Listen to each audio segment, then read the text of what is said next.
ई खांडो नदी के बांध छी और खांडो नदी के साइड में मकई खेती। एही मकई खेती के बारे में किछ जानकारी लेला जाय छी। ई गांव के नाम शिवथान छी, राज बिराज नगर पालिका वार्ड नंबर 1 में पड़े छी। तो चली मकई खेती के बारे में किछ जानकारी ली।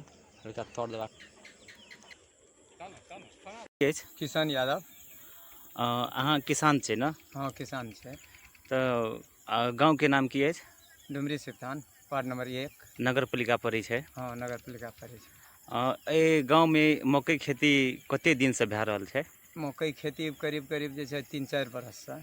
3-4 बरस से। इतना से जे छे बढ़िया खेती भे रहल छे। इनकम छे, 7 मन 8 मन उपज जाय छे। किछो करे छे तो गहूम से निक फायदा छे। धान गहूम से निक फायदा हाँ, छे। निक फायदा छे। मकई के खेती में जे छे इनकम फायदा निके जोका है छे। जे छे लगतो लगे छे गहूम से निक फायदा है। और की जे छे और बीज वाला सब जे छे ठकैत रहे छे। जना कि गहूमे ओइदे बुनलिए तो लोग जे छे ठक लेल। जाकर जे छे से ले लिए अथी में जे छे से संस्था छोड़ के जे छे से एक दुकान सब में ले लिए, वो सब ठकलके। तो के लागी जे छे से इंडिया से बिया लावा पड़े छे मकई के। नेपाल में तो भेटे नहीं छे।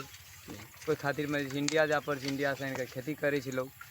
मकई खेती में बढ़िया फायदा छे, कोनो किसान के ठीके रहे छे। तो किसान मकई खेती करला से खुशियो छे, हाँ, चांसो छे। चांसो छे। और मकई जे छे अपने अपना ई जे राज विराज में नहीं आबि रहल छे सप्तरी में के जना कि और जे छे इंडिया से लावा पड़े छे। मकई खेती करला के बाद सेल कत करे छे? इतना सेल जे जना कि जे छे से ना गोविंद बाबू के मिल में गेल। और जे छे ना जना कि एक साल जे छेदिए ला लेलके। अखनी गोविंद बाबू ला रहल छे। छेदी कत के छी? ई नगर पालिका एके नंबर राजे विराज पर। हाँ, कोरका वे हाल लेना रहे। व्यापारी छे। हाँ, व्यापारी छे। एवरी जे छे से लोग जे छे गोविंद बाबू के मिल में जाकर मकई दे रहल छे, नापोते दे रहल छे।